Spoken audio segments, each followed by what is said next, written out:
জমিয়ত উলামা হিন্দ শতাব্দী এক ধর্মীয় এক সংগঠন দেশের স্বার্থে ও ভারতের মানুষের স্বার্থে কাজ করে আসছে। এ নিয়ে বুধবার রাত হাইলাকান্দি শহরের বাওয়ারঘাট এলাকায় এক সাংবাদিক সম্মেলন ডেকে টিলাবাড়ি বান্দরকোনা জেলা পরিষদ সদস্যা তথা শ্রীভূমি জেলা মহিলা কংগ্রেসের সভানেত্রী আইনজীবী মমতাজ বেগম বলেন, স্বাধীনতা আন্দোলনে জমিয়ত উলামা হিন্দের অবদান ছিল অতুলনীয়। ৫৭,০০০ আলিম উলামাদের রক্তের বিনিময়ে দেশ স্বাধীনতা লাভ করেছে।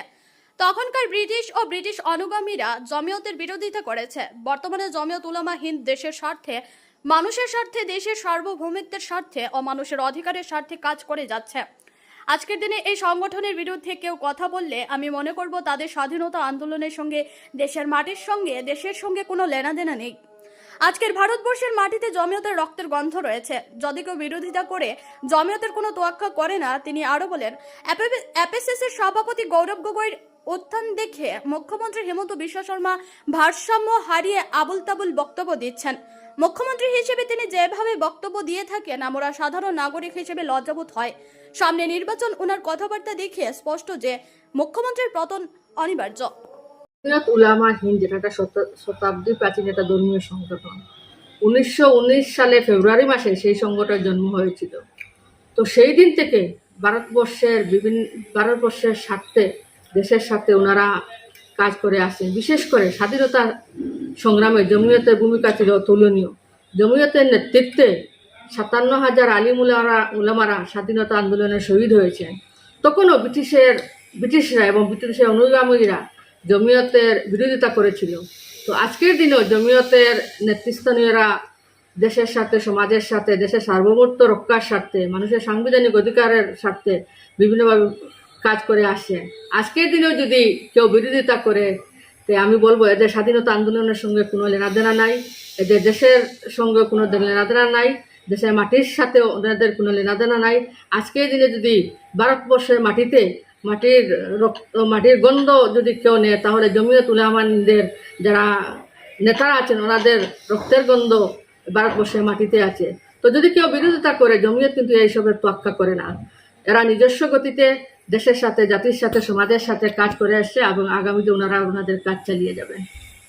কথাটা বলে আমি সম্পূর্ণভাবে এটাতে আমি কন্ডেম করলাম। আজকের দিনে গৌরব গগৈ যখন উত্থান হয়েছে, তখন মুখ্যমন্ত্রী উনি আর ওনার মানসিক ভারসাম্য আর ঠিক রাখতে পারছেন না। উনি কোন সময় কি কথা বলেন না বলেন, মুখ্যমন্ত্রী হিসাবে যিনি যেগুলো মন্তব্য দেন, আমরা আসামের নাগরিক হিসাবে আমাদের কোনো সময় লজ্জাবোধ হয়।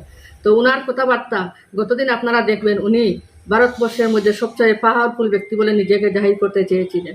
তো এইসব কথাবার্তা ওনার একটা জিনিস প্রমাণ করে, ওনার আজকের দিনে মানসিক স্থিতি ঠিক নেই। ওনার পতন অনিবার্য এই ২৬-এর নির্বাচনে। তা ওনার কথাবার্তা থেকে বোঝা যায়। আসামের মুখ্যমন্ত্রী দেশের ইতিহাস সম্পর্কে ওনার হয়তোবা কম জানা আছে। ভারতবর্ষের মুসলমানরা হচ্ছে ভারতবর্ষের একটা অবিচ্ছেদ্য অঙ্গ। ভারতের কৃষ্টি সংস্কৃতি হচ্ছে মুসলমানদেরকে নিয়ে।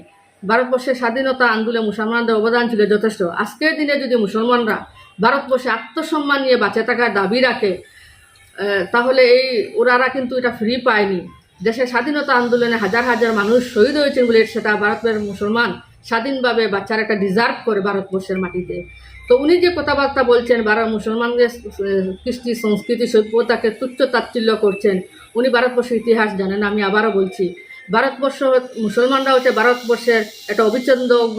ভারতবর্ষের মুসলমানদের কৃষ্টি সংস্কৃতি, ভারতীয় সভ্যতা একটা অবিচ্ছেদ্য অঙ্গ। মানবিক কাণ্ড উচ্চে সম্পূর্ণ অগণতান্ত্রিকভাবে সংবিধানেরকে বিভিন্ন নীতি নিয়ম লঙ্ঘন করে, মানুষের সাংবিধানিক অধিকার লঙ্ঘন করে উচ্ছেদ প্রক্রিয়াটা চলছে। আর ভারতের জাতীয় কংগ্রেস সাংবিধানিক রক্ষা লড়াইয়ের জন্য মাঠে আছে। তো যেদিন মানুষের সাংবিধানিক অধিকার সুরক্ষিত হবে, এই ধরনের অমানবিক উচ্ছেদ আর হবে না। তো কংগ্রেস নেতৃত্বরা সংবিধানকে শক্ত করার জন্য লড়াই করছেন। যদি মানুষের সাংবিধানিক অধিকার শক্ত থাকে, তাহলে উচ্ছেদের মতো ঘটনা আর ঘটবে না। তো সংবিধান শক্ত করা মানে কি?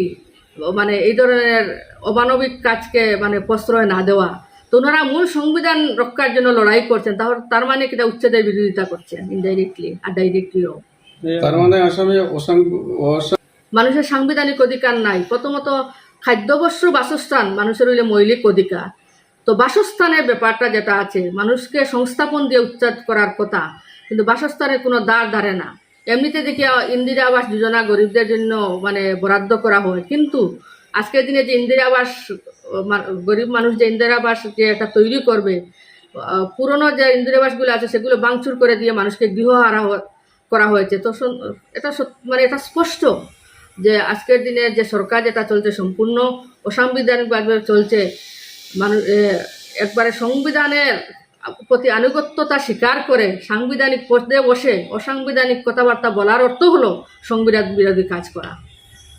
আসাম ক্যাবিনেটে যে ধরনের মানে কার্যকলাপ চলছে আপনারা ইতিমধ্যে দেখেছেন। আসাম ক্যাবিনেটে মানে গরু চুরির একটা ঘটনা ঘটে, গিরগাঁর প্রসঙ্গ, আর বিভিন্নভাবে মানে আসাম বিধানসভায় হোক আসাম ক্যাবিনেটে হোক মানে দুর্নীতি চলছে। তো যদি গৌরব গগৈ সরকার আসে, আজকের দিনে যে আসাম ক্যাবিনেট তিহার জেলে সেই ক্যাবিনেট বসবে, এটা তো মানে ওনাদের কার্যকলাপ দেখে বোঝা যায়।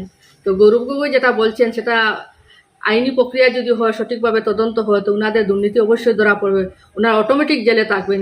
সেটা মানে ভারতবর্ষে আইনের যে সিস্টেম আছে সেই সিস্টেম অনুযায়ী তো গেলে চললে ওনারা অবশ্যই জেলে থাকবেন।